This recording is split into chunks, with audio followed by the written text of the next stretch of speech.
అధికారం ఎక్కడిది? కాంగ్రెస్ పార్టీ సంవత్సరంన్నర పాలన గురించి 10 ఏళ్లు పాలించిన మీరు మాట్లాడే అధికారం ఎక్కడిది? ఏదున్నా మాకు ప్రజలకే జవాబుదారులము, ప్రజలకు మంచి చేయాలన్న ఆలోచన ఉంది. ప్రజలను గదం బట్టి బతలాడుకుంటాం, ప్రజలను బుధగరించుకుంటాం. మీ అయ్య లెక్క అమ్మనా బూతులు తిట్టి ప్రజలను భయపెట్టియము, సమ్మెలు ఆపము. 52 రోజులు ఆ రోజు ఆర్టీసీ సమ్మె. మరి ఆ రోజు మీ నాయన ఒక్క రోజన్న రేవంత్ రెడ్డి గారి లెక్క వచ్చి ఏదన్నా కష్ట నష్టాల గురించి మాట్లాడిన ప్రయత్నం కూడా చేయకపోయాయి. శ్రీనివాస్ రెడ్డి అంటే ఆయన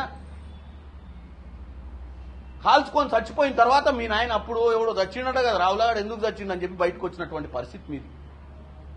ఈ రోజు ఏ తప్పిదం జరగొద్దని వాళ్ళలో ఒక పాజిటివ్ ఆలోచన నింపాలన్న ఉద్దేశంతో రేవంత్ రెడ్డి గారు ఈ రోజు సమ్మె విరమించుకోవాలని చెప్పి కోరుకోవడం జరిగింది.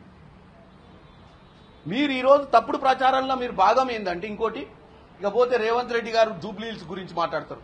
రేవంత్ రెడ్డి గారు జూబ్లీహిల్స్ లో ఎంత ఉంది ఇల్లు, అక్కడ పార్కింగ్ ప్లేస్ కూడా లేక పక్కన కిరాయికి తీసుకొని పార్కింగ్ ప్లేస్ పెట్టుకుంటారు. నువ్వేమన్నావు? రేవంత్ రెడ్డి గారి ఇల్లు మొదలు పెడితే ఇవాళ తెలంగాణ ప్రజలు ఇది గుర్తుపెట్టుకోవాలి.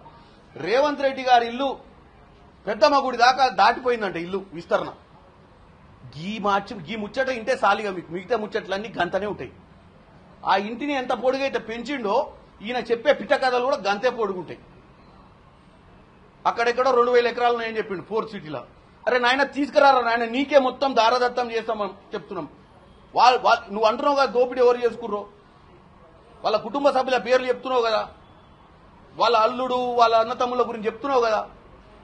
నిజంగానే వాళ్ళు ఏదైనా చేస్తే మీరు సిగ్గెందుకు పడుతుర్రు? తీసుకురారు, డాక్యుమెంట్లు తీసుకొచ్చి ప్రజెంట్ చేస్తే 2 నిమిషాలలో తెలిసిపోద్ది కదా దొంగెవడో దొరెవడో.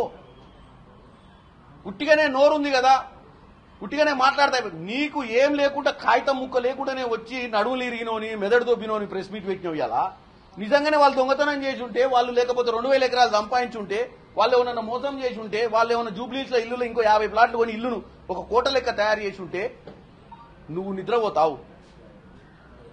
నువ్వు కాగితాలు లేకుండా ప్రెస్ మీట్ లో కూర్చుంటావా? ఏంద్రా అంటే పిట్ట కథలు చెప్పాలి, తొడలు కొట్టుకోవాలి, ఇంటికి పోయి పండుకోవాలి. మళ్ళా 2 రోజులు కాగానే ఏదైనా ముచ్చట చెప్పడానికి మళ్ళా బయటికి రావాలి. పగటి కళాలు గనాలే ముఖ్యమంత్రి అయితే అని